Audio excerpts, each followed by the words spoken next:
विघ्न विनाशन सोए। दोहरा सुन कै सब संगत बिखै, जान हृदय इतिहास।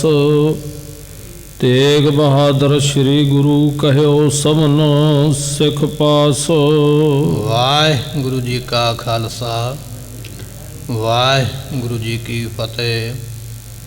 सतगुरां दी साजी नवाजी गुरु की संगत।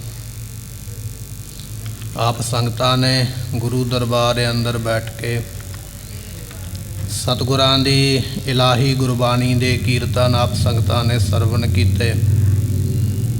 साहिब गुरु तेग बहादुर महाराज साहब जियां दा इतिहास आपां सरवण कर रहे हाँ। महाराज साहब जी पटना साहिब दी धरती ते पहुँचे ने। ये पटना शहर ये वो शहर है जिथे पहले समय दे विच जरासंध नाम का एक राजा अपनी राजधानी बना के रहिंदा है। जदों महाराज ये शहर दे विच पहुँचे ने ते संगतां ने सिखां ने उस वेले पुछया इस शहर का इस नगर का इतिहास की है। ये जो कथा आपां सरवण कर रहे हाँ पुराणा दे विच जिहड़े पुराने ग्रंथ ने हिंदू मत दे उहदे विच साखियां ये इतिहास दर्ज है भी ये पटना शहर का पहला नाम की है, इत्थे कौन कौन राजे राज करदे। ये जिहड़ा इतिहास है आपां सरवण करन जा रहे हाँ। आओ मन बिरतियां टकाइए मिल के आखिए सतनाम श्री वाहिगुरु साहिब जी। दोहरा सुन कै सब संगत विखै, जान हृदय इतिहास। सतगुरु पातशाह महाराज इस नगर दे विच आके पहुँचे ने। नाल महाराज दे संगतां ने कुछ साधु ने, कई धर्मां दे कई मतां दे वैरागी संत महाराज दे नाल ने। जदों इत्थे पहुँचे ते सारे इस इलाके का इतिहास जानना चाहुंदे हन। तेग बहादुर श्री गुरु कहयो, सबन सिख पास। ते गुरु तेग बहादुर महाराज साहब जियां दे कोल उस वेले संगतां ने सिखां ने पुछया महाराज इस नगर का ये नाम पटना किवें पिया जां इत्थे नगर किवें बनिया, आप जी कृपा करके दसना करो। इसी देश में होत भा, निरपत बिहरदर्थ नाम। सो ये नाम है कह लगे उस राजे का, उस राजे नूं जरासंध करके जानिया जाता है। इस देश दे विच इस इलाके विच वो राजा होया है। तीन शूहनी सैनपत, अत सूरो बल धाम। तीन कूणियां फौज इहदे कोल सी विद्वान। जिवें अज आपां फौजां दी गिनती कीती जाती है भी इस बटालीयन विच इन्ने फौजी ने, सिपाही ने, इन्नियां फौज दीयां टुकड़ियां ने, फलाने देश कोल इन्नी फौज है।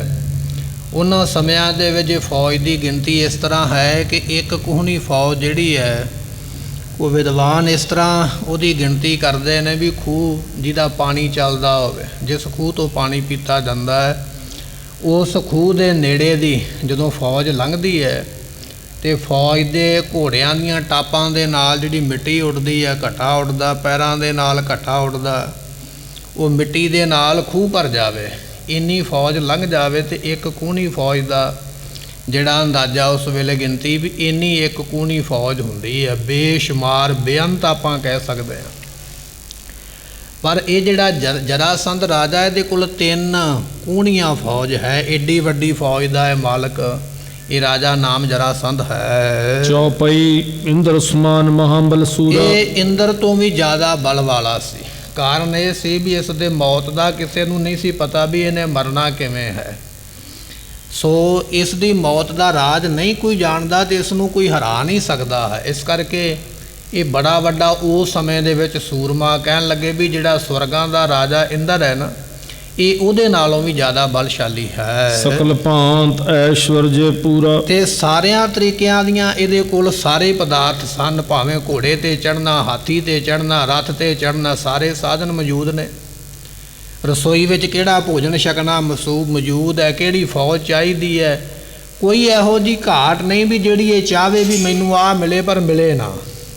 ਜਿੰਨੇ ਦੁਨੀਆ ਦੇ तमाम ਪਦਾਰਥ ਇਹਦੀ ਮੁੱਠੀ ਵਿੱਚ ਹਨ। ਰਸ਼ਾ ਕਰਤ ਦੇਸ਼ ਇਸ ਕੇਰੀ, ਇਹ ਆਪਣੇ ਦੇਸ਼ ਦੀ ਇਸ ਤਰ੍ਹਾਂ ਫੌਜ ਦੇ ਨਾਲ ਰੱਖੀ ਕਰਦਾ ਹੈ। ਸਭ ਮਾਨੈ ਜਹਾਨ ਵਡੇਰੀ, ਤੇ ਜਿਸ ਦਾ ਹੁਕਮ ਸਾਰੇ ਮੰਨਦੇ ਨੇ। ਕਿਸੇ ਵਿੱਚ ਇੰਨੀ ਹਿੰਮਤ ਨਹੀਂ ਵੀ ਜਰਾਸੰਧ ਨੂੰ ਕੋਈ ਇਹ ਗੱਲ ਕਹਿ ਸਕੇ ਵੀ ਆਹ ਗੱਲ ਮੈਂ ਨਹੀਂ ਮੰਨਦਾ। ਬੜਾ ਵੱਡਾ ਰਾਜਾ ਦੁਆਪਰ ਯੁੱਗ ਦੇ ਵਿੱਚ, ਇਹ ਜਿਹੜਾ ਜਰਾਸੰਧ ਰਾਜਾ ਦੁਆਪਰ ਯੁੱਗ ਦੇ ਵਿੱਚ ਹੋਇਆ, ਜਿਸ ਵੇਲੇ ਭਗਵਾਨ ਕ੍ਰਿਸ਼ਨ ਜੀ ਦੁਨੀਆ 'ਤੇ ਆਏ ਤੇ ਕਹਿਣ ਲੱਗੇ ਇਹ ਕੰਸ ਦਾ ਮਿੱਤਰ ਹੈ। ਜਿਸ ਕੰਸ ਨੂੰ ਮਾਰਿਆ ਸੀ ਨਾ ਭਗਵਾਨ ਕ੍ਰਿਸ਼ਨ ਜੀਆਂ ਨੇ, ਭਗਵਾਨ ਜੀਆਂ ਦਾ ਮਾਮਾ ਲੱਗਦਾ ਕੰਸ, ਉਸ ਕੰਸ ਦਾ ਹੀ ਮਿੱਤਰ ਹੈ ਜਰਾਸੰਧ ਰਾਜਾ। ਤੇ ਕਹਿਣ ਲੱਗੇ ਉਸ ਵੇਲੇ ਕਾਸ਼ੀ ਨਿਰਪਕੀ ਤਨਿਆ ਜੋ ਦੋਏ, ਕਹਿਣ ਲੱਗੇ ਵੀ ਕਾਸ਼ੀ ਦਾ ਇੱਕ ਰਾਜਾ ਹੈ ਤੇ ਉਹਦੀਆਂ 2 ਲੜਕੀਆਂ ਹਨ।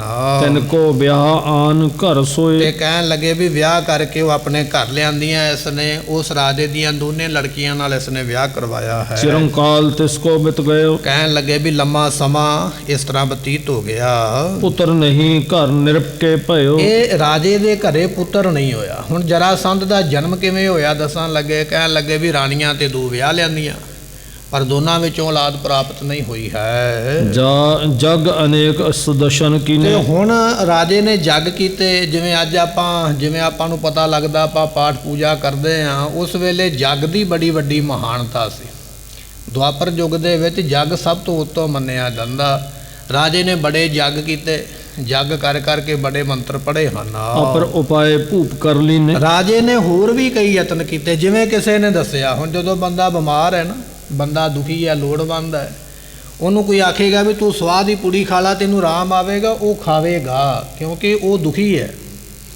ਹੁਣ ਰਾਜੇ ਵਿਚਾਰੇ ਨੇ ਜੱਗ ਤੇ ਬੜੇ ਕੀਤੇ, ਪੁੱਤਰ ਨਹੀਂ ਮਿਲਿਆ। ਹੁਣ ਜਿਵੇਂ ਜਿਵੇਂ ਕੋਈ ਸਿਆਣਾ ਬੰਦਾ ਦੱਸਦਾ ਨਹੀਂ ਵੀ ਇਦਾਂ ਨਹੀਂ ਤੂੰ ਇਦਾਂ ਕਰ, ਰਾਜਾ ਉਸੇ ਤਰ੍ਹਾਂ ਕਰਦਾ ਹੈ। ਕਉ ਨ ਸੁਤ ਉਪਜਿਓ ਸੁਖਦਾਏ, ਪਰ ਕਹਿਣ ਲੱਗੇ ਵੀ ਤਰੀਕੇ ਦੇ ਸਾਰੇ ਹੀ ਕਰਤ ਕੀਤੇ, ਪਰ ਰਾਜੇ ਦੇ ਘਰੇ ਪੁੱਤਰ ਨਹੀਂ ਪੈਦਾ ਹੋਇਆ, ਪੁੱਤਰ ਮਿਲਿਆ ਨਹੀਂ। ਵਿਦਵਾਨ ਸਿਆਣੇ ਲੋਕ ਇਹ ਗੱਲ ਕਹਿੰਦੇ ਨੇ, ਬੱਚਿਆਂ ਦੇ ਬਦਲੇ, ਔਲਾਦ ਦੇ ਬਦਲੇ ਮਾਂ-ਬਾਪ ਨੂੰ ਮਿੰਗਣਾ ਤੱਕ ਖਾਣੀਆਂ ਪੈਂਦੀਆਂ, ਵਿਸ਼ਟਾ ਤੱਕ ਖਾਣੀ ਪੈਂਦੀ ਹੈ, ਯਤਨ ਕਰਨਾ ਪੈਂਦਾ ਵੀ ਕਿਵੇਂ ਨਾ ਕਿਵੇਂ ਪ੍ਰਾਪਤੀ ਹੋ ਜਾਵੇ।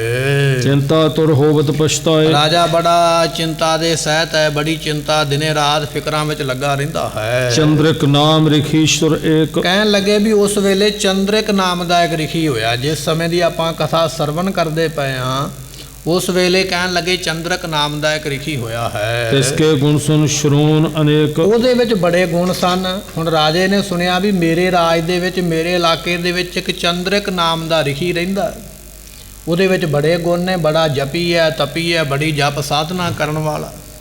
ਉਹਦੇ ਬਹੁਤੇ ਗੁਣ ਸੁਣ ਕੇ ਲੈ ਆਪਣੇ ਸੰਗ ਦੋਨੋਂ ਰਾਣੀ, ਉਸ ਵੇਲੇ ਰਾਜੇ ਨੇ ਕੀ ਕੀਤਾ ਵੀ ਦੋਨੇ ਰਾਣੀਆਂ ਨੂੰ ਨਾਲ ਲੈ ਲਿਆ। ਮਨ ਵਿੱਚ ਵਿਚਾਰ ਇਹ ਬਣਾਈ ਵੀ ਮੈਂ ਉਸ ਰਿਖੀ ਦੇ ਕੋਲ ਜਾਂਦਾ ਹਾਂ, ਉਹਦੇ ਅੱਗੇ ਜਾ ਕੇ ਤਰਲਾ ਕਰਦਾ, ਮਿੰਨਤ ਕਰਦਾ ਵੀ ਮੇਰੇ ਤੇ ਕਿਰਪਾ ਕਰੋ।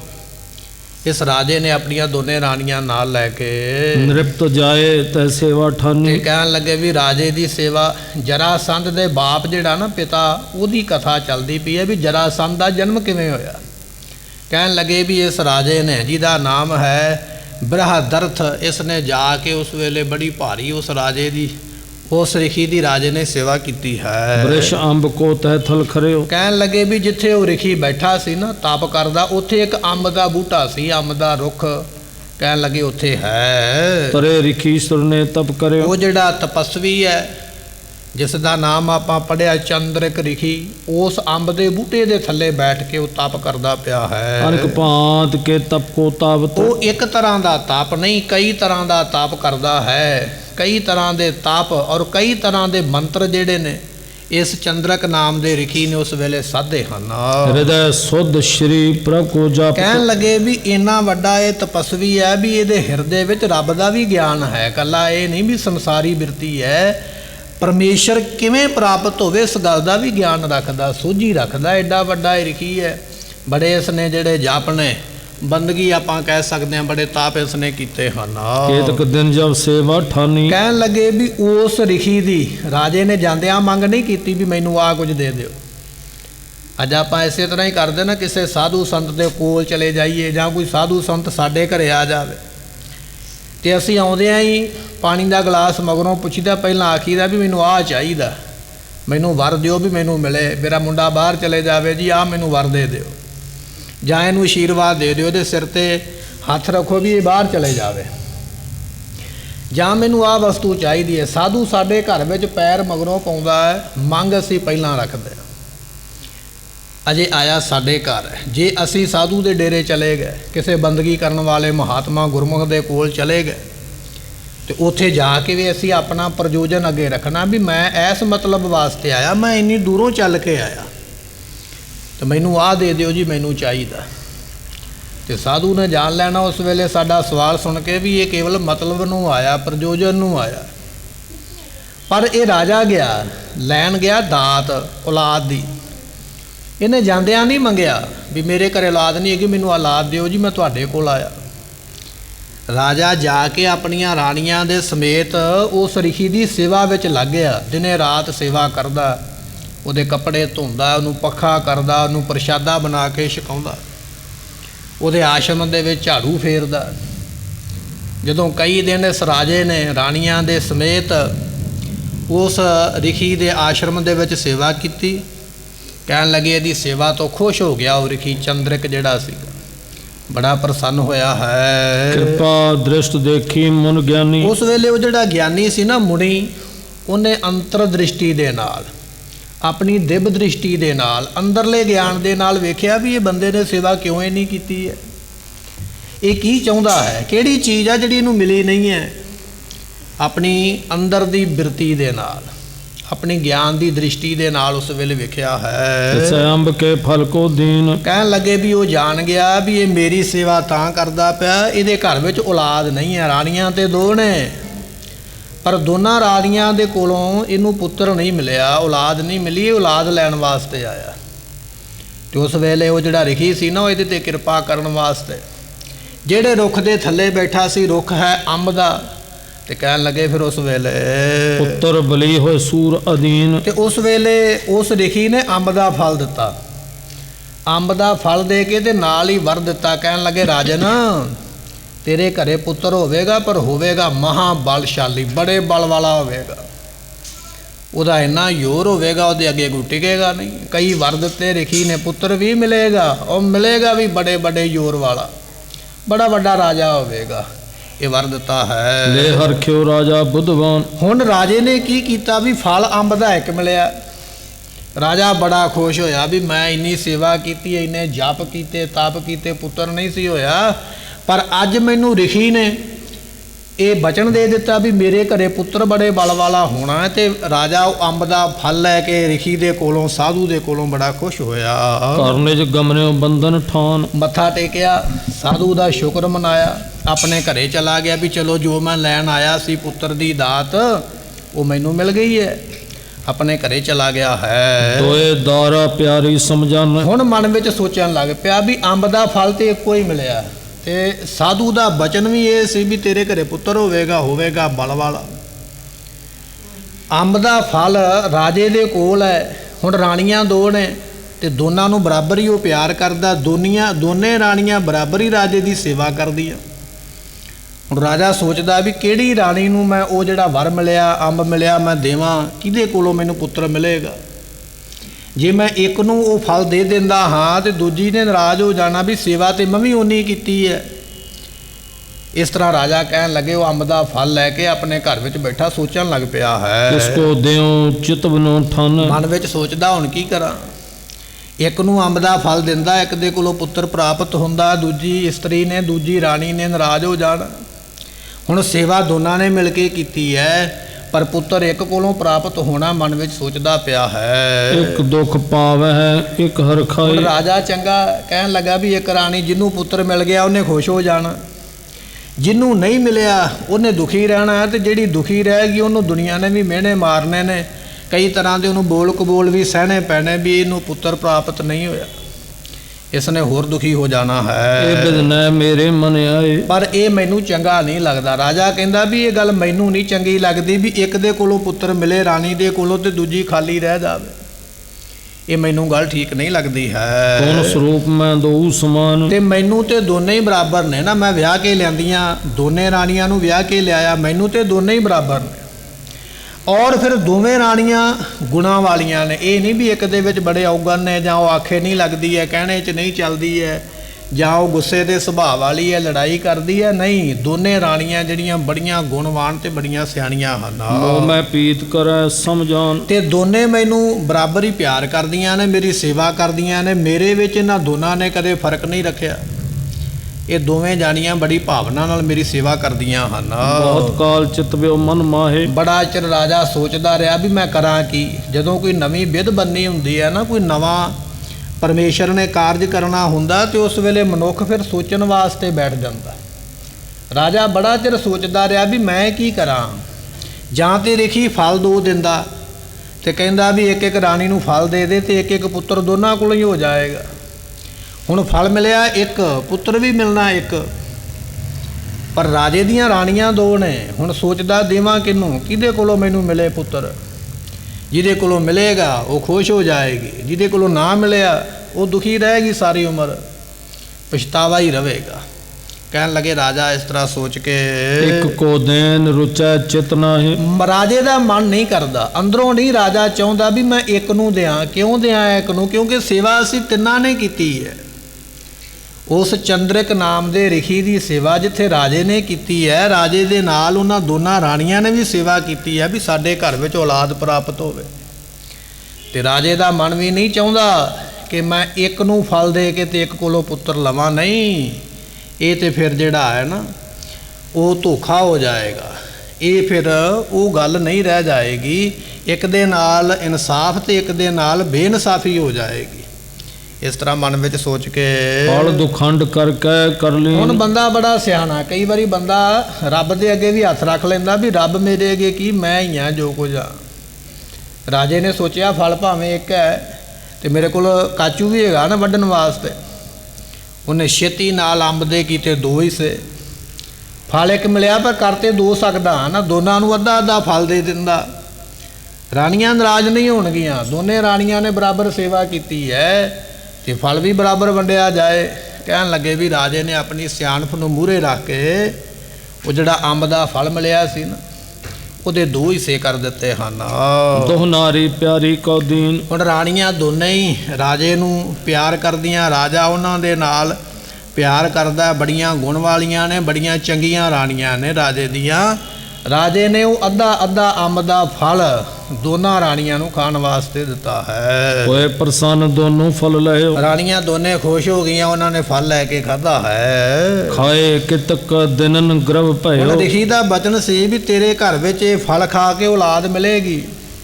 ਤੇ ਰਿਖੀ ਜਿਹੜਾ ਸੀ ਉਹ ਬ੍ਰਹਮ ਦੀ ਦਾਤ ਵਾਲਾ, ਬ੍ਰਹਮ ਗਿਆਨ ਵਾਲਾ, ਬੜਾ ਪਹੁੰਚਿਆ ਹੋਇਆ ਸਾਧੂ ਆ ਤੇ ਬਚਨ ਹੋ ਗਿਆ ਪੂਰਾ। ਕਹਿਣ ਲੱਗੇ ਵੀ ਦੋਨਾਂ ਰਾਣੀਆਂ ਨੇ ਉਸ ਵੇਲੇ ਗਰਭ ਧਾਰਨ ਕੀਤਾ, ਦੋਨਾਂ ਨੂੰ ਜਿਹੜੇ ਸੰਤਾਨ ਦੀ ਪ੍ਰਾਪਤੀ ਹੋਈ ਹੈ। ਉਪਤ ਕੇ ਮਨ ਹਰਖ ਉਪਾਵਾ। ਜਦੋਂ ਰਾਜੇ ਨੂੰ ਪਤਾ ਲੱਗਾ ਵੀ ਮੇਰੀਆਂ ਦੋਨੇ ਰਾਣੀਆਂ ਹੁਣ ਆਉਣ ਵਾਲੇ ਸਮੇਂ ਵਿੱਚ ਬੱਚਿਆਂ ਨੂੰ ਜਨਮ ਦੇਣਗੀਆਂ, ਰਾਜਾ ਸੁਣ ਕੇ ਬੜਾ ਖੁਸ਼ ਹੋਇਆ।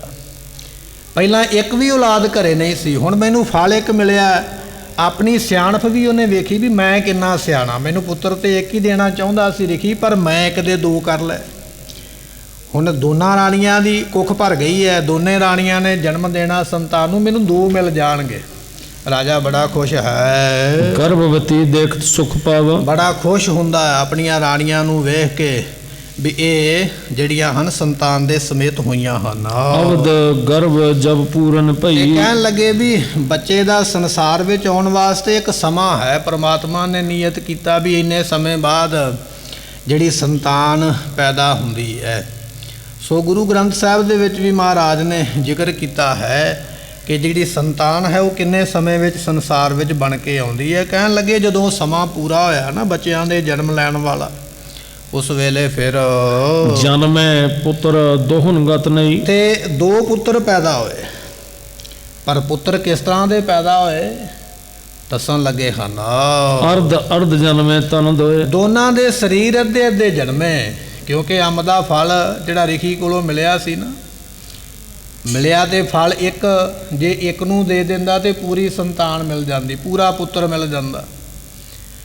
ਪਰ ਬੰਦਾ ਜਦੋਂ ਕਹਿੰਦਾ ਵੀ ਮੈਂ ਸਿਆਣਾ ਆ, ਮੈਂ ਚਲਾਕ ਆ, ਸਾਧੂ ਮੇਰੇ ਅੱਗੇ ਕੀ ਹੈ।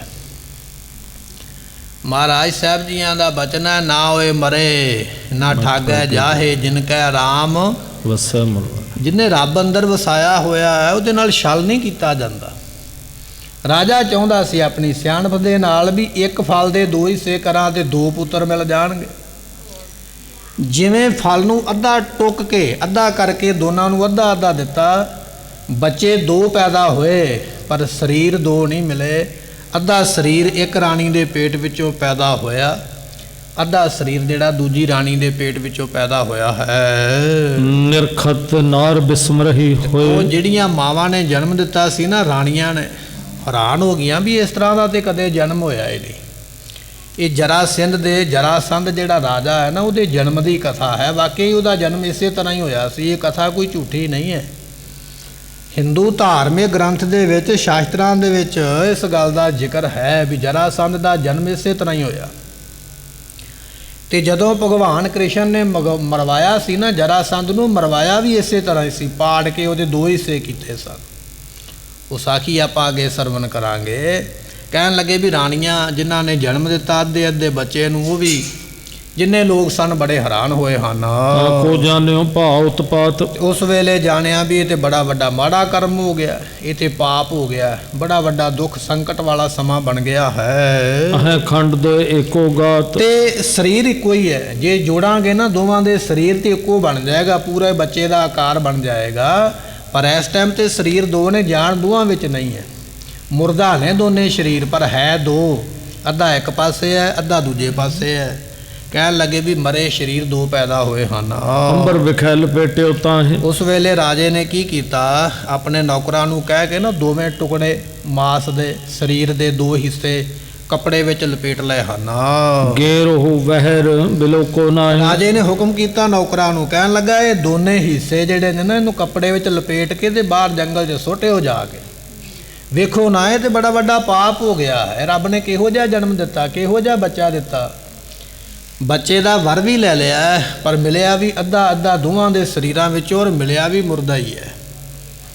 ਇੰਨਾ ਭਿਆਨਕ ਜਨਮ ਹੋਇਆ ਹੈ। ਇਹ ਤੇ ਮੇਰੇ ਰਾਜ ਤੇ ਸੰਕਟ ਆਉਣ ਵਾਲਾ, ਪਰਿਵਾਰ ਤੇ ਦੁੱਖ ਹੋਣ ਵਾਲਾ। ਵੇਖੋ ਨਾ ਇਹਨਾਂ ਦੇ ਵੱਲ, ਇਹ ਦੋਨੇ ਹਿੱਸੇ ਬਾਹਰ ਜਿਹੜੇ ਸੁੱਟ ਦੇਣਾ ਕਰੋ। ਇੱਕ ਤੇ ਨੇ ਲੈ ਬਾਹਰ ਡਾਰਿਓ। ਕਹਿਣ ਲੱਗੇ ਵੀ ਇੱਕ ਇਸਤਰੀ ਨੇ ਉਹ ਜਿਹੜੇ ਲੈ ਕੇ ਨਾ ਬੱਚੇ ਦੋਨਾਂ ਰਾਣੀਆਂ ਦੇ ਤੋਂ ਬਾਹਰ ਸੁੱਟ ਦਿੱਤੇ ਹਨ। ਜਰਾ ਰਾਖਸ਼ੀ ਗਿਰਤ ਨਿਹਾਰਿਓ। ਕਹਿਣ ਲੱਗੇ ਵੀ ਉੱਥੇ ਜਰਾ ਨਾਮ ਦੀ ਇੱਕ ਰਾਖਸ਼ਨੀ ਰਹਿੰਦੀ ਜੰਗਲ ਦੇ ਵਿੱਚ, ਉਹ ਰਾਖਸ਼ਨੀ ਦਾ ਨਾਮ ਸੀ ਜਰਾ। ਉਹਨੇ ਵੇਖਿਆ ਵੀ ਕੋਈ ਬੰਦਾ ਜਾਂ ਕੋਈ ਜਨਾਨੀ, ਕੋਈ ਗੋਲੀ ਆਈ ਹੈ, ਦਾਸੀ ਆਈ ਹੈ, ਵੀ ਉਹ 2 ਟੁਕੜੇ ਬੱਚੇ ਦੇ 2 ਸਰੀਰ ਇੱਕੋ ਹੀ ਹੈ, ਹਿੱਸੇ 2 ਨੇ, ਵੀ ਵੱਖ-ਵੱਖ ਕੱਪੜਿਆਂ ਦੇ ਵਿੱਚ ਲਪੇਟੇ ਹੋਏ ਨੇ, ਤੇ ਉਹ ਕੋਈ ਬਾਹਰ ਸੁੱਟ ਗਿਆ ਹੈ। ਕਈ ਸ਼ੀਗਰ ਪਖਿਆਨ ਕੇ ਕਾਰਨ। ਇਹ ਜਿਹੜੀ ਰਾਖਸ਼ਨੀ ਹੈ ਨਾ, ਉਹ ਮਾਸ ਖਾਣ ਵਾਸਤੇ ਉਹਨਾਂ ਬੱਚਿਆਂ ਦਾ, ਜਰਾ ਨਾਮ ਦੀ ਰਾਖਸ਼ਨੀ ਦੌੜ ਕੇ ਉੱਥੇ ਗਈ ਜਿੱਥੇ ਉਸ ਰਾਜੇ ਦੇ ਬੱਚੇ ਸੁੱਟੇ ਸਨ। ਆਮ ਇੱਕ ਸ਼੍ਰੋਣਤ ਕਰਤ ਆਹਾਰਨ। ਤੇ ਕਹਿਣ ਲੱਗੇ ਵੀ ਕਿਉਂਕਿ ਇਹਦਾ ਭੋਜਨ ਹੈ ਮਾਸ ਖਾਣਾ, ਰਾਖਸ਼ਾਂ ਦਾ ਭੋਜਨ ਮਾਸ ਖਾਣਾ ਹੈ। ਰਾਖਸ਼ ਦਾ ਭੋਜਨ ਹੁੰਦਾ ਖੂਨ ਪੀਣਾ, ਇਹਦਾ ਭੋਜਨ ਹੀ ਮਾਸ ਖਾਣਾ। ਦੌੜ ਕੇ ਪਹੁੰਚੀ ਹੈ। ਦੇਖਿਓ ਤੈ ਉਠਾਈ ਕੈ ਜਵੇ। ਜਦੋਂ ਇਸ ਨੇ ਉਹ ਕੱਪੜਾ ਉਤਾਰਿਆ ਨਾ ਖਾਣ ਵਾਸਤੇ, ਰਾਖਸ਼ਨੀ ਨੇ, ਜਰਾ ਨਾਮ ਦੀ ਰਾਖਸ਼ਨੀ ਨੇ ਕੱਪੜਾ ਖੋਲਿਆ ਤੇ ਕਹਿਣ ਲੱਗੇ ਫਿਰ ਅਚਰਜ ਭਈ ਨਹੀਂ ਗਤ ਸਬੈ। ਇਹ ਜਿਹੜੀ ਰਾਖਸ਼ਨੀ ਸੀ ਇਹ ਵੀ ਹੈਰਾਨ ਹੋ ਗਈ ਵੀ ਇਹ ਕੀ ਬਣਿਆ ਹੈ।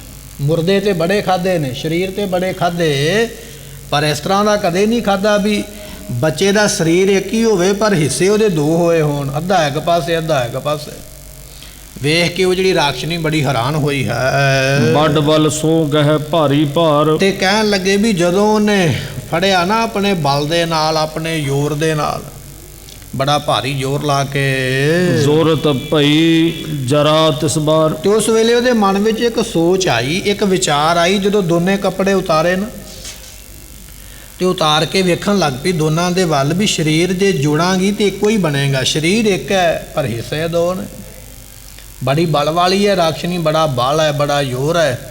ਕਹਿਣ ਲੱਗੇ ਵੀ ਇਹਨੇ ਕੀ ਕੀਤਾ, ਉਹਨਾਂ ਦੋਨਾਂ ਸਰੀਰਾਂ ਨੂੰ ਇੱਕ ਦੂਜੇ ਦੇ ਨਾਲ ਰੱਖ ਕੇ ਤੇ ਬੜੇ ਜ਼ੋਰ ਦੇ ਨਾਲ ਇੱਕ ਦੂਜੇ ਨਾਲ ਜੁੜਿਆ ਹੈ। ਏਕ ਨੈਣ ਕਰ ਪਦ ਇੱਕ ਕਾਨ। ਕਹਿਣ ਲੱਗੇ ਵੀ ਉਸ ਵੇਲੇ ਏਕ ਨੈਣ ਕਰ, ਇੱਕ ਪਾਸੇ ਇੱਕ ਅੱਖ ਹੈ, ਇੱਕ ਪਾਸੇ ਇੱਕ ਪੈਰ ਹੈ, ਇੱਕ ਪਾਸੇ ਇੱਕ ਹੱਥ ਹੈ। ਪਰਿਓ ਹੁਤੋ ਜਹ ਥਾਨ ਭਿਆਨ। ਜਿਸ ਥਾਂ ਤੇ ਭਿਆਨਕ ਸਰੀਰ ਪਿਆ ਹੋਇਆ ਸੀ ਨਾ, ਹੁਣ ਸਰੀਰ ਦੇ ਹਿੱਸੇ ਦੋ ਨੇ, ਇੱਕ ਪਾਸੇ ਇੱਕ ਅੱਖ ਹੈ, ਇੱਕ ਕੰਨ ਹੈ, ਇੱਕ ਬਾਂਹ, ਇੱਕ ਪੈਰ ਵਾਲਾ ਸਰੀਰ ਇੱਕ ਪਾਸੇ ਹੈ। ਇਸੇ ਤਰ੍ਹਾਂ ਦੂਜੇ ਪਾਸੇ ਵਾਲਾ ਸਰੀਰ ਦਾ ਧੜ ਜਿਹੜਾ ਅੱਧਾ ਦੂਜੇ ਪਾਸੇ ਹੈ। ਤੈਤੇ ਬਲ ਕਰਕੇ ਸੁਲਗਾਇਓ। ਕਹਿਣ ਲੱਗੇ ਵੀ ਇਸ ਰਾਖਸ਼ਨੀ ਨੇ ਉਸ ਵੇਲੇ ਉਹਨਾਂ ਦੋਨਾਂ ਸਰੀਰਾਂ ਨੂੰ ਜਦੋਂ ਜੋੜਿਆ ਨਾ ਆਪਸ ਵਿੱਚ, ਤੇ ਰਿਸ਼ੀ ਦਾ ਬਚਨ ਸੀ, ਵਰ ਸੀਗਾ ਵੀ ਤੇਰੇ ਘਰ ਵਿੱਚ ਬਲ ਵਾਲਾ ਪੁੱਤਰ ਹੋਵੇਗਾ, ਇੰਨਾ ਬਲੀ ਹੋਵੇਗਾ ਉਹਦਾ ਮੁਕਾਬਲਾ ਕੋਈ ਨਹੀਂ ਕਰੇਗਾ। ਕਹਿਣ ਲੱਗੇ ਜਦੋਂ ਦੋਵੇਂ ਧੜ ਜੁੜੇ ਨਾ ਆਪਸ ਵਿੱਚ ਤੇ ਉਹ ਰਿਸ਼ੀ ਦਾ ਬਚਨ ਪੂਰਾ ਹੋਣ ਦਾ ਸਮਾਂ ਹੋ ਗਿਆ। ਕਹਿਣ ਲੱਗੇ ਬੜੀ ਭਿਆਨਕ ਆਵਾਜ਼ ਜਿਹੜੀ ਹੈ ਨਾ ਜੰਗਲ ਦੇ ਵਿੱਚੋਂ, ਆਕਾਸ਼ ਦੇ ਵਿੱਚੋਂ ਬੜੀ ਭਿਆਨਕ ਆਵਾਜ਼ ਡਰ ਦੇਣ ਵਾਲੀ ਪੈਦਾ ਹੋਈ। ਤੇ ਕਹਿਣ ਲੱਗੇ ਫਿਰ ਜੀਵਿਓ ਬਾਲਕ ਰੁਦਨ ਸੁਨਾਇਓ। ਤੇ ਕਹਿਣ ਲੱਗੇ ਵੀ ਉਹ ਬਾਲਕ ਦੇ ਵਿੱਚ ਨਾ ਉਸ ਵੇਲੇ ਜਾਨ ਪੈ ਗਈ, ਮੁਰਦਾ ਸਰੀਰ ਦੇ ਵਿੱਚ ਜਾਨ ਪੈ ਗਈ। ਉਹ ਜਿਹੜਾ ਬਾਲਕ ਹੈ ਨਾ ਹੁਣ ਉਹਦੇ ਸਰੀਰ ਦੇ ਵਿੱਚੋਂ ਰੋਣ ਦੀ ਆਵਾਜ਼, ਜਦੋਂ ਬਾਲਕ ਦਾ ਜਨਮ ਹੁੰਦਾ ਤੇ ਬੱਚਾ ਰੋਣ ਦੀ ਆਵਾਜ਼ ਕਰਦਾ। ਕਹਿਣ ਲੱਗੇ ਜਦੋਂ ਉਸ ਰਾਖਸ਼ਨੀ ਨੇ ਦੋਨੇ ਸਰੀਰ ਜੋੜੇ ਨਾ ਜ਼ੋਰ ਦੇ ਨਾਲ, ਤੇ ਰਿਸ਼ੀ ਦਾ ਬਚਨ ਪੂਰਾ ਹੋਣਾ ਸੀ ਜਿਹਨੇ ਵਰ ਦਿੱਤਾ ਹੋਇਆ। ਤੇ ਕਹਿਣ ਲੱਗੇ ਉਸ ਵੇਲੇ ਬੜੀ ਭਿਆਨਕ ਜਿਹੜੀ ਆਕਾਸ਼ ਵਿੱਚੋਂ ਆਵਾਜ਼ ਜਦੋਂ ਗਰਜੀ ਹੈ ਨਾ, ਤੇ ਉਹ ਬੱਚਾ ਜਿਹੜਾ ਮੁਰਦਾ ਸਮਝ ਕੇ ਸੁੱਟਿਆ ਸੀ, ਕਹਿਣ ਲੱਗੇ ਉਸ ਦੇ ਵਿੱਚ ਜਾਨ ਪ੍ਰਾਪਤ, ਜਿੰਦ ਪ੍ਰਾਪਤ ਹੋ ਗਈ।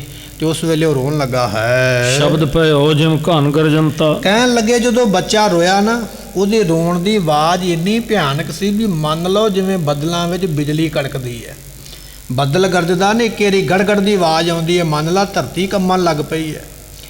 ਉਹ ਬੱਚਾ ਜਦੋਂ ਰੋਇਆ ਤੇ ਉਹਦੇ ਰੋਣ ਦੀ ਇੰਨੀ ਆਵਾਜ਼ ਸੀ ਕਿ ਕਹਿਣ ਲੱਗੇ ਵੀ ਉਸ ਵੇਲੇ ਜਿਹੜਾ ਵੀ ਸੁਣਦਾ ਉਹ ਡਰ ਜਾਂਦਾ ਹੈ। ਕਿਉਂਕਿ ਜਿਹੜੇ ਅਵਤਾਰੀ ਪੁਰਸ਼ ਹੁੰਦੇ ਨੇ ਜਾਂ ਜਿਨ੍ਹਾਂ ਦੀਆਂ ਕਥਾ ਕਹਾਣੀਆਂ ਸੰਸਾਰ ਨਾਲੋਂ ਵੱਖਰੀਆਂ ਹੁੰਦੀਆਂ ਨੇ, ਉਹਨਾਂ ਦਾ ਜੀਵਨ ਵੀ ਸੰਸਾਰ ਵਿੱਚ ਵੱਖਰਾ ਹੁੰਦਾ। ਜਿਵੇਂ ਈਸਾਈ ਮਤ ਵਾਲੇ ਜਿਹੜੇ ਨੇ, ਜਦੋਂ ਭਗਵਾਨ ਈਸਾ ਦਾ ਜਨਮ ਹੋਇਆ ਤੇ ਕਹਿਣ ਲੱਗੇ ਈਸਾ ਦੀ ਮਾਤਾ ਦਾ ਵਿਆਹ ਨਹੀਂ ਹੋਇਆ, ਵਿਆਹ ਤੋਂ ਬਿਨਾਂ ਪੁੱਤਰ ਹੋਇਆ, ਪਰ ਦੁਨੀਆ ਦੇ ਲੋਕਾਂ ਨੇ ਉਸ ਨੂੰ ਭਗਵਾਨ ਜਾਣ ਕੇ ਮੰਨਿਆ। ਕਿਉਂਕਿ ਜਨਮ ਲੈਂਦਾ ਹੀ ਉਹ ਬੋਲਣ ਲੱਗ ਪਿਆ ਸੀ। ਜਨਮ ਮਿਲਦਿਆਂ ਨਾਲ ਹੀ ਜਿਸ ਨੂੰ ਭਗਵਾਨ ਯਿਸੂ ਕਿਹਾ ਜਾਂਦਾ ਹੈ, ਕਹਿਣ ਲੱਗੇ ਜਨਮਦਿਆਂ ਹੀ ਉਹ ਬੋਲਣ ਵਾਲਾ ਹੈ, ਬੋਲਦਾ ਸੀ। ਇੰਨੀ ਬੰਦਗੀ ਵਾਲਾ ਜਾਣ ਕੇ ਦੁਨੀਆ ਨੇ ਉਹਦੇ ਉੱਪਰ ਉਂਗਲ ਨਹੀਂ ਚੁੱਕੀ ਹੈ, ਕਿਉਂਕਿ ਉਹ ਇੱਕ ਸਮੇਂ ਦਾ ਦੁਨੀਆ ਨੂੰ, ਲੋਕਾਂ ਨੂੰ ਗਿਆਨ ਦੇਣ ਵਾਲਾ ਵਿਅਕਤੀ ਹੈ। ਇਸੇ ਤਰ੍ਹਾਂ ਜਰਾਸੰਧ ਦਾ ਜਨਮ ਵੀ ਦੁਨੀਆ ਨਾਲੋਂ ਨਵੇਕਲਾ, ਦੁਨੀਆ ਨਾਲੋਂ ਵੱਖਰਾ ਹੈ। ਤੇ ਕਹਿਣ ਲੱਗੇ ਜਦੋਂ ਇਹ ਬਾਲਕ ਰੋਇਆ, ਮੰਨ ਲਓ ਜਿਵੇਂ ਬੱਦਲ ਗਰਜੇ ਹੋਣ, ਬੱਦਲ ਫਟ ਗਏ ਹੋਣ, ਇੰਨੀ ਭਿਆਨਕ ਆਵਾਜ਼ ਹੋਈ ਹੈ। ਨਗਰ ਲੋਕ ਸੁਣ ਚਿੰਤ ਕਰਨ। ਤੇ ਜਦੋਂ ਉਹ ਆਵਾਜ਼ ਪਈ ਨਾ ਲੋਕਾਂ ਦੇ ਕੰਨਾਂ ਵਿੱਚ, ਤੇ ਇੰਨਾ ਆਵਾਜ਼ ਪਿਆ, ਮੰਨ ਲਓ ਕੰਨ ਫਟ ਚੱਲੇ ਨੇ, ਕੰਨ ਪਾੜ ਚੱਲੇ ਨੇ, ਇੰਨੀ ਆਵਾਜ਼ ਕੰਨਾਂ ਵਿੱਚ ਪਈ, ਸਾਰੇ ਲੋਕਾਂ ਨੇ ਸੁਣੀ ਹੈ। ਜਰਾ ਰਾਖਸ਼ੀ ਆਚਰਜ ਮਾਨੇ। ਉਹ ਜਿਹੜੀ ਜਰਾ ਨਾਮ ਦੀ ਰਾਖਸ਼ਨੀ ਸੀ, ਉਸਨੇ ਬੜੀ ਹੈਰਾਨੀ ਮੰਨੀ ਵੀ ਇਹ ਕੀ ਬਣਿਆ ਹੈ। ਭਈ ਚਿੱਤਰ ਸਮ ਤੂਛਨ ਠਾਨੇ। ਕਹਿਣ ਲੱਗੇ ਵੀ ਜਿਵੇਂ ਕੋਈ ਆਪਾਂ ਮੂਰਤੀ ਬਣਾ ਦਿੰਦੇ ਆ ਨਾ, ਮੂਰਤੀ ਬਣਾ ਕੇ ਜਿੱਥੇ ਰੱਖਦੀ ਉੱਥੇ ਖੜੀ ਰਹਿੰਦੀ ਹੈ। ਜਰਾ ਨਾਮ ਦੀ ਰਾਖਸ਼ਨੀ ਤੇ ਮੰਨ ਲਓ ਪੱਥਰ ਦਾ ਬੋਤੀ ਬਣ ਗਈ ਉੱਥੇ ਖਲੋਤੀ, ਵੀ ਇਹ ਕੀ ਬਣਿਆ ਹੈ। ਮੈਂ ਤੇ ਮੁਰਦਾ ਸਰੀਰ ਖਾਣ ਲੱਗੀ ਸੀ, ਪਰ ਇਹ ਤੇ ਬੋਲਣ ਲੱਗ ਪਿਆ, ਔਰ ਬੋਲਿਆ, ਰੋਇਆ ਤੇ ਇਦਾਂ ਲੱਗਦਾ ਪਿਆ ਜਿਵੇਂ ਬਿਜਲੀ ਕੜਕਦੀ ਪਈ ਹੈ। ਹੈਰਾਨ ਹੋ ਕੇ ਖੜ ਗਈ ਹੈ। ਜਰਾ ਉਠਾਏ ਰਹੀ ਨੇ ਹਾਲਿਓ। ਹੁਣ ਉਹ ਜਰਾ ਨਾਮ ਦੀ ਰਾਖਸ਼ਨੀ ਜਿਹੜੀ ਹੈ ਨਾ, ਬੱਚੇ ਨੂੰ ਚੁੱਕਦੀ ਪਈ ਹੈ ਆਪਣੇ ਹੱਥਾਂ ਵਿੱਚ, ਪਰ ਉਹਦੇ ਕੋਲੋਂ ਚੁੱਕਿਆ ਨਹੀਂ ਜਾਂਦਾ। ਬਲ ਆਇਆ ਪਰ ਉਠਾਇਆ ਨਹੀਂ ਜਾਂਦਾ ਹੈ। ਸਗਰੋ ਆਪਣਾ ਓਜ ਸੰਭਾਲਿਓ। ਸਾਰਾ ਜ਼ੋਰ ਲਾ ਕੇ, ਸਾਰਾ ਬਲ ਲਾ ਕੇ ਇਸ ਰਾਖਸ਼ਨੀ ਨੇ ਉਸ ਬੱਚੇ ਨੂੰ ਚੁੱਕਣ ਦਾ ਯਤਨ ਕੀਤਾ ਹੈ। ਬੜੋ ਸ਼ਬਦ ਸੁਣ ਉਚਰੂ ਨੀਚ। ਤੇ ਜਦੋਂ ਬੱਚੇ ਨੂੰ ਚੁੱਕਦੀ ਹੈ, ਬੱਚਾ ਜਦੋਂ ਰੋਂਦਾ ਹੈ, ਤੇ ਕਹਿਣ ਲੱਗੀ ਉਹਦੇ ਰੋਣ ਦੀ ਆਵਾਜ਼ ਦੂਰ ਦੂਰ ਤੱਕ ਕਈ ਮੀਲਾਂ ਵਿੱਚ ਸੁਣਾਈ ਦਿੰਦੀ ਹੈ। ਭਾਵੇਂ ਕੋਈ ਉੱਚਾ ਨੀਵਾਂ, ਗਰੀਬ ਹੈ, ਅਮੀਰ ਹੈ, ਭਿਖਾਰੀ ਹੈ, ਰਾਜਾ ਹੈ, ਸਭ ਦੇ ਕੰਨਾਂ ਵਿੱਚ ਆਵਾਜ਼ ਪਈ ਹੈ। ਤਾਏ ਪਰਿਓ ਰੌਰਪੁਰ ਵਿੱਚ। ਤੇ ਕਹਿਣ ਲੱਗੇ ਵੀ ਪਿੰਡ ਦੇ ਵਿੱਚ, ਸ਼ਹਿਰ ਦੇ ਵਿੱਚ ਜਿੱਥੇ ਰਾਜਾ ਰਹਿੰਦਾ ਸੀ ਨਾ, ਉੱਥੇ ਰੌਲਾ ਪੈ ਗਿਆ, ਲੋਕਾਂ ਵਿੱਚ ਹਫੜਾ ਦਫੜੀ ਮੱਚ ਗਈ, ਭੱਜਣ ਲੱਗ ਪਏ, ਕੋਈ ਇੱਧਰ ਨੂੰ ਦੌੜਿਆ ਜਾਂਦਾ, ਕੋਈ ਉੱਧਰ ਨੂੰ ਦੌੜਿਆ ਜਾਂਦਾ। ਐਸਾ ਸਮਾਂ ਬਣਿਆ ਹੈ। ਜਰਾ ਰਾਖਸ਼ੀ ਕੋ ਤੈਂ ਵਰਜਿਓ। ਕਹਿਣ ਲੱਗੇ ਵੀ ਉਸ ਵੇਲੇ ਜਦੋਂ ਰੌਲਾ ਪੈ ਗਿਆ ਲੋਕਾਂ ਦੇ ਵਿੱਚ, ਤੇ ਰਾਜੇ ਦੇ ਕੰਨਾਂ ਵਿੱਚ ਆਵਾਜ਼ ਪਈ ਹੈ। ਨਿਰਪਕੇ ਭਟਨ ਕ੍ਰੋਧ ਕਰ ਤਰਜੇ। ਉਸ ਵੇਲੇ ਰਾਜੇ ਨੇ ਸੁਣਿਆ ਵੀ ਇਧਰੋਂ ਆਵਾਜ਼ ਆਉਂਦਾ ਹੈ, ਬੜਾ ਭਿਆਨਕ ਹੈ, ਤੇ ਰਾਜੇ ਨੇ ਆਪਣੀ ਫੌਜ ਨੂੰ ਬੁਲਾਇਆ। ਉਸੇ ਵੇਲੇ ਹੁਕਮ ਚਾੜਿਆ ਆਪਣੇ ਸਿਪਾਹੀਆਂ ਨੂੰ, ਕਹਿਣ ਲੱਗਾ ਕੀ ਗੱਲ ਹੈ, ਕਿਉਂ ਇਹੋ ਜਿਹਾ ਭਿਆਨਕ ਆਵਾਜ਼ ਆ ਰਿਹਾ, ਕਿਹੜੇ ਪਾਸਿਓਂ ਆ ਰਿਹਾ, ਕਿਉਂ ਇਹੋ ਜਿਹਾ ਡਰ ਬਣਿਆ ਹੋਇਆ। ਇਹ ਰਾਜਾ ਹੁਣ ਆਪਣੇ ਸਿਪਾਹੀਆਂ ਨੂੰ ਕਿਵੇਂ ਹੁਕਮ ਕਰਦਾ ਹੈ ਔਰ ਇਹਦੇ ਸਿਪਾਹੀ ਜਾ ਕੇ ਕੀ ਵੇਖਣਗੇ ਔਰ ਅੱਗੇ ਕੀ ਕੌਤਕ ਹੋਵੇਗਾ ਇਸ ਬਾਲਕ ਦੇ ਨਾਲ ਔਰ ਜਰਾ ਨਾਮ ਦੀ ਰਾਖਸ਼ਨੀ ਦੇ ਨਾਲ, ਇਹ ਆਪਾਂ ਕੱਲ੍ਹ ਦੇ ਦੀਵਾਨ ਵਿੱਚ ਸਰਵਣ ਕਰਾਂਗੇ। ਸਮੇਂ ਦੀ ਸਮਾਪਤੀ, ਭੁੱਲਾਂ ਦੀ ਮੁਆਫੀ। ਬਚਨ ਗੁਰੂ ਕਾ ਜਾਣ ਕੇ ਹਿਰਦੇ ਵਸੇ, ਭੁੱਲਾਂ ਦਾਸ ਦੀਆਂ ਮੁਆਫ ਕਰਨੀਆਂ। ਲੇਖੈ ਕਤਹਿ ਨ ਛੁਟੀਐ, ਬਖਸ਼ਨਹਾਰ ਬਖਸ਼ ਲੈ।